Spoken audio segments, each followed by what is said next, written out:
number 2. With early ganking, no bias, I will go to Blacklist International. Absolutely. I think if they dropped a Baksha, something like that, had a good front line, siguro i-consider ko itong lineup ng Onyx Indonesia. Kaya medyo kinakabahan ako sa unang draft nila. Pero nung nakita natin na let's fight fire with fire on this draft, I think it's gonna be a good fight.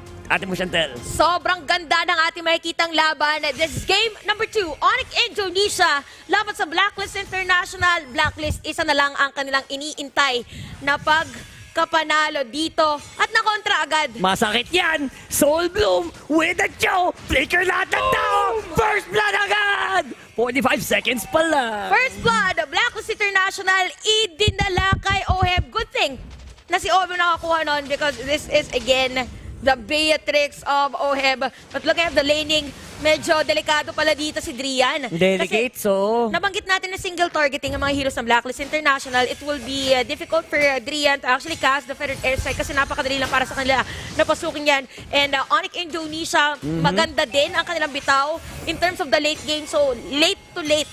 Early to late, kompleto ang ating mga heroes for both of our teams. Rotation na lang magkakatalo. Susubukan i-disrupt ng Blacklist ngayon ang mga ginagawang jungling ng Onyx Wise on the Kimmy. The legendary Kimmy na bihirang gamitin. Sa totoo lang, bihira na talaga ang marksman jungle ngayon because of a little bit of a nerf on the Hunter Knife, di ba? Oo, namiss ko Jungle nga item. Namiss ko nga to. Yung, This is Season 4. This is Season 4 with the Mage Killer as well. Pero nakita din kasi natin isang araw, Blacklist International, ginamit din nila for the Hylos, yung Mage Killer. So mabilis ang magiging objective. So parang Onyx Philippines na strategy. Oo. Remember yung kanilang laban na nag-turret push lang sila ng nag-turret push. Most probably, ganun yung gagawin ngayon ng Blacklist International. Mabilis ang towers, Ayan. mabilis ang objectives. Kita mo naman, 2 minutes pa lang, wala pang 10 seconds, tapos na yung turtle. Parang hindi na nakasilip dito yung Onyx Indonesia. Again, Blacklist International. Ganun sinabi natin, they are on the early game. Pero silang ganking. Ganda rin pinapakita dito yung vision. Literal vision ang ginagawa ni Oh My V kasi nakasilip siya sa mga pwedeng puntahan ng Onyx Indonesia. Ng Onyx Indonesia, the crucial part on this lineup is kailangan muna magkaroon ng item ni Sans. Tama. Hindi pa siya advisable agad na pumasok dito against Blacklist International. But look at the gold. Lamang dito ang side ng Blacklist International. Again, first blood was on the side of Oheb. Now at 1.9k gold. So kailangan mo na humabol ng kanyang kalane dito, which is Clint. Tama yun. Risky ngayon lumaban para sa Onyx Esports kasi dalawa ang kanilang marksman. So, ibig sabihin nun, kailangan nilang mag-antay ng medyo matagal-tagal bago magkaroon ng items, bago magkaroon ng mas magandang laban ang kanilang lineup. Yun naman, ang Onyx ay makakakuha ng konting paghinga. Tingin ko ay kailangan din natin because I really feel like the late games will be so intense. Like right now, there's going to be a flicker in Haji. Joe Gods! What the heck? CW know where to go! Saan ka pupunta? You're gonna go down. Another kill para sa Oheb. The plan is to take down heroes. Yan ang sabi ng Blacklist International. They are dictating the tempo ngayon against Onyx Esports at gusto pa nilang i-delay si Boots dito on the bottom lane. And the nice thing about this is that si Wise, nandun talaga siya sa may gilid para ma-maximize niya yung outer turret energy shield. Uy! Grabe, papasok kay Sans, pero kalahati. Pumasok. Ayoko na. Nawawala na. Babawasan na ako ng IQ. Pumasok, mga kaibigan. Mahirap pumasok palabas. Sa totoo lang. Pero again, that's because right now, Blacklist are going... Oh my God! How did that happen? Edward has to go down. Kasi luging-lugi na. Feeling ko kailangan ng mamigay ng kills ng Blacklist kasi abuse na to, Ate Chantel. Yes, and for Blacklist International, good thing about that, yes, namatay dito si Edward. Pero kasi nakuha nila yung buff ni Sans, and at the same time, again, this is gonna be a free turtle for them against Onyx Indonesia. But Adrian already has the Clock of Destiny. Magkakaroon na ng item later on. Lumipad si Omabi. Disengage para sa kanila. Grabe. They're gonna have to back off. Oh my Venus, flicker in mula kay Kiboy. Labanan na ito ng mga flicker. Pagaling ng mag-flicker. Ang flicker na untog yun, malulugi, pero hindi na untog. Tama. Si Omabi during that time. This is a slow-paced game. Kanina very tight. Very tight ang laban natin kanina ngayon. Blacklist International, gusto mo na nakuha ng mga objectives. Onyx Indonesia, Onyx Esports, kailangan mo na nilang makakuha ng farm. Yes. Gana sinabi natin na delay kanina si Sans. Kaya naka-front lagi. Tama. yung Raf, si Kiboy, and even the Forza, kasi nilalayo nila yung atensyon kay Sans. Oo, kasi ang punto daw nito, Ate Chantel, hindi namin kailangan ng tankiness. Basta alam namin kung bago sila pumasok, walang tatangkihin.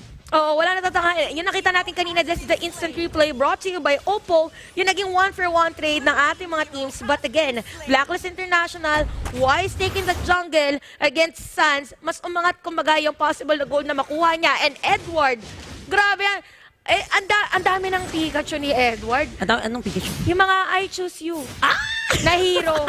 Ngayon naman, I choose you. Talagang pinanggigigilan niya yung nasa may bottom lane. Kailangan mo naisip yun. Edward. Edward Nawala ako. Matay. Nawala ka, kaluluwa ko. Ayan, si W, men. Positioning. Hindi ka ba kinakabahan? Si Haji nag-hunting na naman. Nako, the headhunter. Sabi nga dito ng ating launch kanina, Onyx Indonesia, lumilit ang kanilang mapa na pwedeng pag-farman. But again, we can't disregard the fact na kanilang lineup is for the late game. Kaya Tama. sakto pa ang ginagawa ng Blacklist International ngayon. Kailangan lang gawin is to take down turrets para mas lalo hindi makapag-farm yung Clint and even the Nathan, which is sinagot agad ni Oheb sa top lane. Guys, are you seeing this, guys? Yan na. Chico, guys, nakita niyo ba to? Chico. Nakuha ng maagang tore ang Blacklist International. Nakuha nila global goal. And don't forget, Mage, Killer Kimmy, nakaposisyon na din around the turtle buff. Walang Esmeralda na pwedeng tumangki. It's all up to Kiboy to make sure that Onyx Esports can have the vision, can stop or slow down the turtle. Kasi kailangan nila yan. Kailangan nila pabagalin yung turtle na to. And Onyx Indonesia ngayon, hindi na nga sumilip eh. Grabe. Hindi na nga eh. Blacklist International, mabilis na sa kanila. Wise again with the Mage Killer. Objectives, additional 20% damage on turrets and even the jungle. Oo. At may Radiant Armor na si Venus. So, Naku, napakaganda doon. sabi natin kasi kanina, Drian is on the first. Nathan as well. Up. Sabak. Isang sabak. Talong sang Sorry. katutak. Sabak. Isang ano? Isang what? Talong sang katutak. Talos ang katutak. That's atin mo, Chantel, right there. 4-1, Blacklist International not giving Onyx the chance na makalabas sa kanilang jungle area. Kahit nga sa may Riverside, di na nakakasilip dito ang Onyx Esports. And again, Blacklist International, all they have to do is to limit more the vicinity or the terrain of Onyx Indonesia sa laban natin. Yes. Kung si Oh My Venus, naka-radiant armor na sila, na Clock of Destiny pa ang pampakunat nila. Alam natin mo, Chantel, anong... wala na akong sabi. Wala na akong sabi. It's gonna be an easy turtle Malinis. here. Easy turret, rather. Once more for Blacklist. Napakalinis ang ginagawa ng Blacklist International. I think Onyx Esports ang problema lang ngayon or ang kalaban lang ngayon is yung kanilang mga sarili. This is not the usual. Kalaman ko sarili ko. Oo. Mga ganun. Walang pake sa kritiko. Yay! Kakampi pala yun. May pake sa kritiko. Oo, Kasi may pake kalaban sa niya yung kritiko. sarili niya. Ayan. Pero guys, sinabi natin Onyx Indonesia, naging problema nila ngayon is this is not the Onyx Indonesia na napanood natin. Ang laki ng difference. Kasi usually, si Onyx, sila yung on the aggressive side.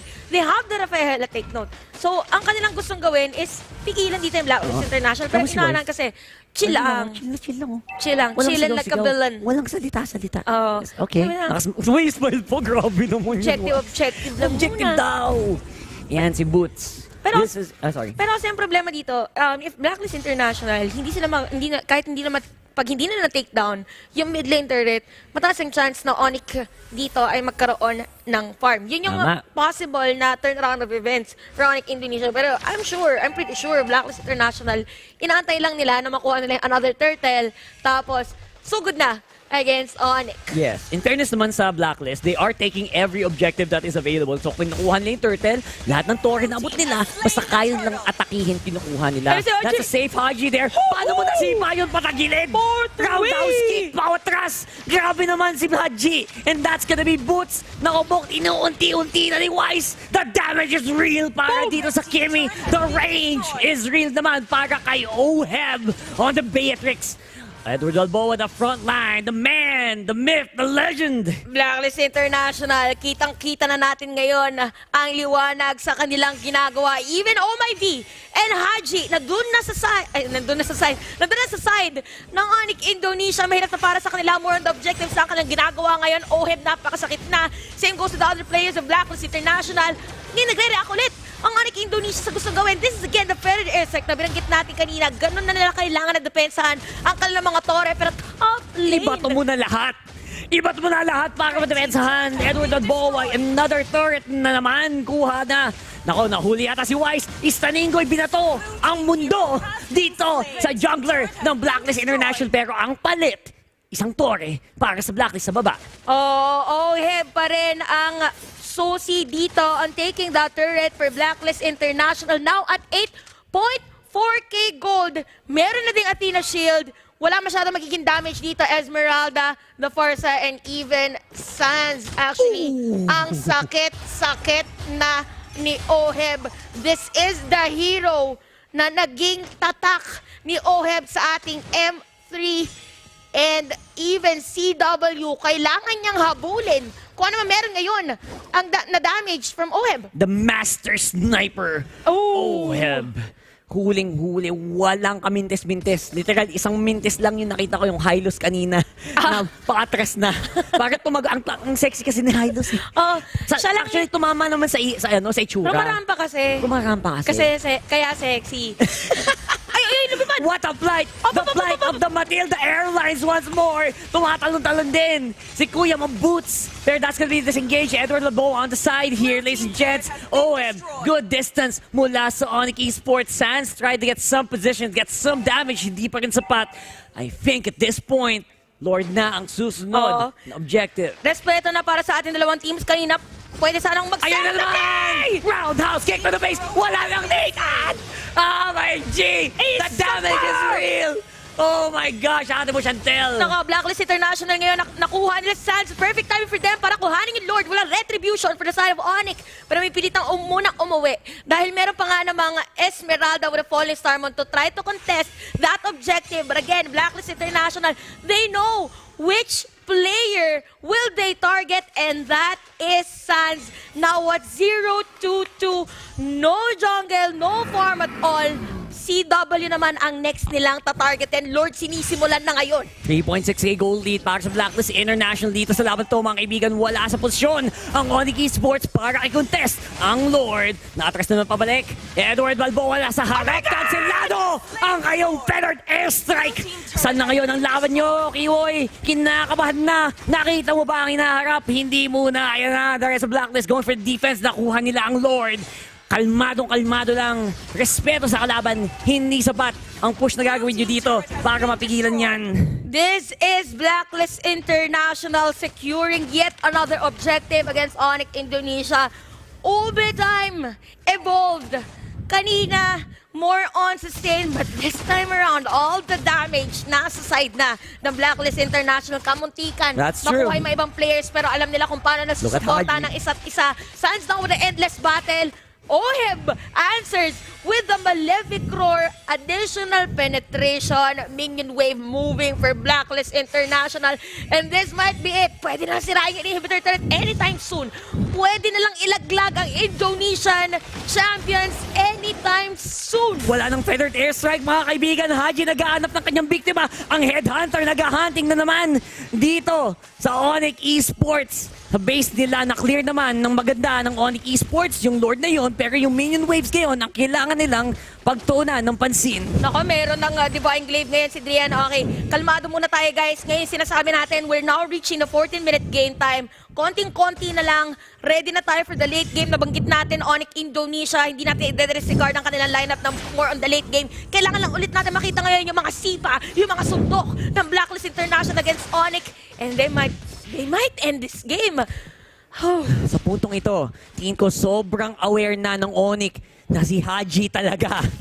Tuturit ka talaga pag ikay nabigyan. As in, lilipad at lilipad, takore. Lahat na. Grabe si Haji, no? Parang apat, lima yung kasama, yung pinapasok niya, pero natatarget pa rin niya kung sino gusto niya targetin eh. How do you do that?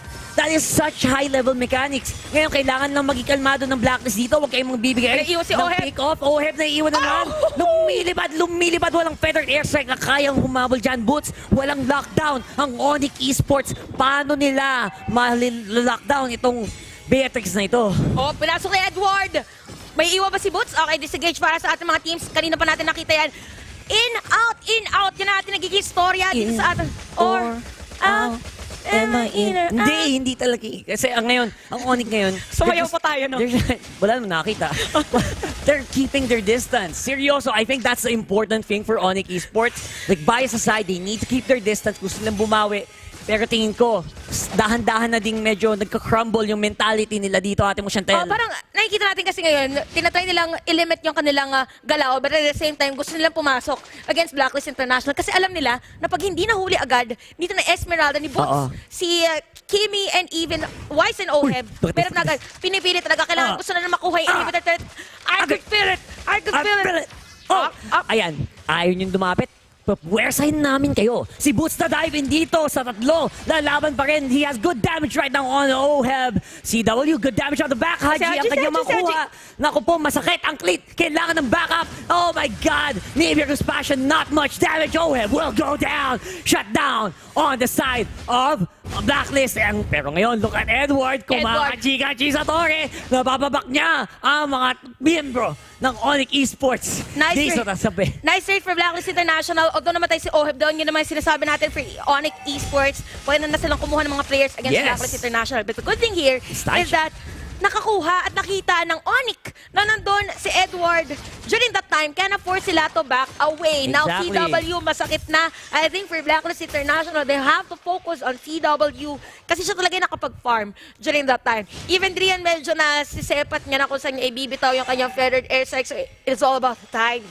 It is all about how they will set up a play against Onyx Indonesia kasi sinisimulan na naman ang ating Lord Blacklist International. Ang sakit!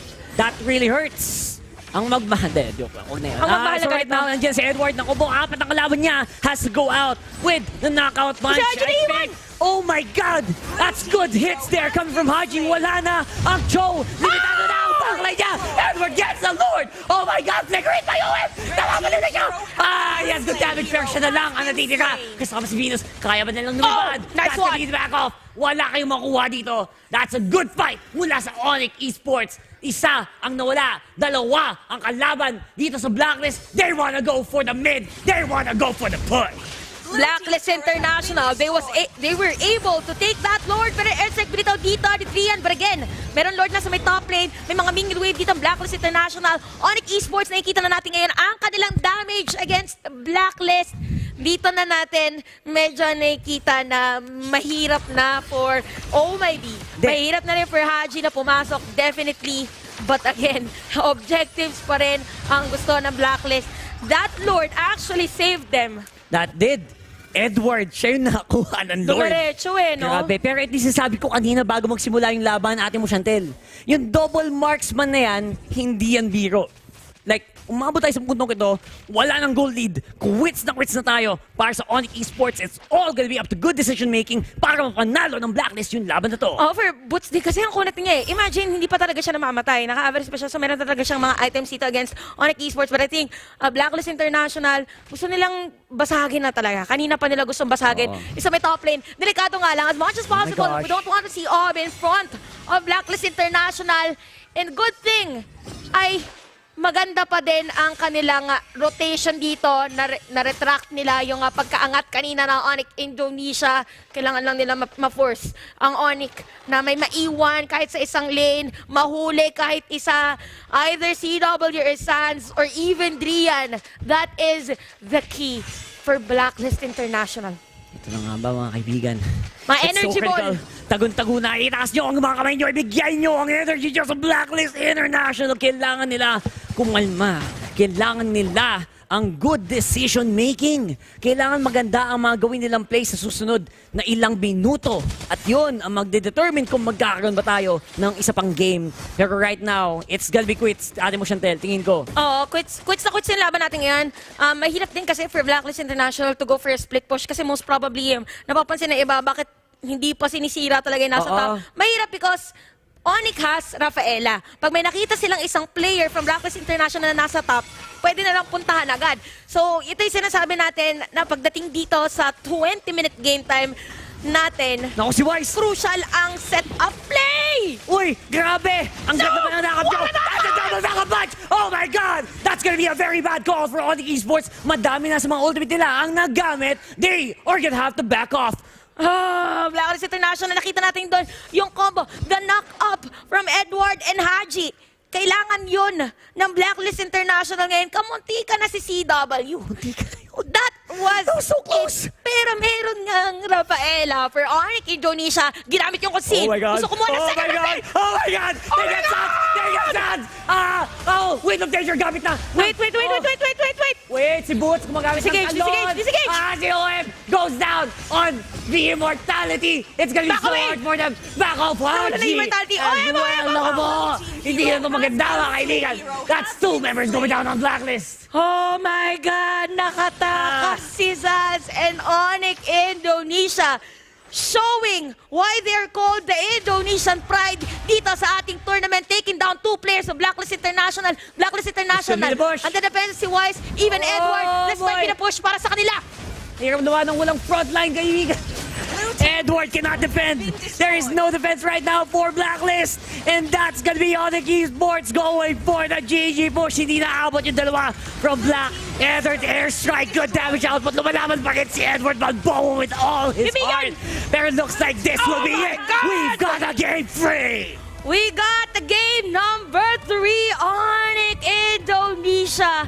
Slowly but surely taking that push, winning that clash against Blacklist International.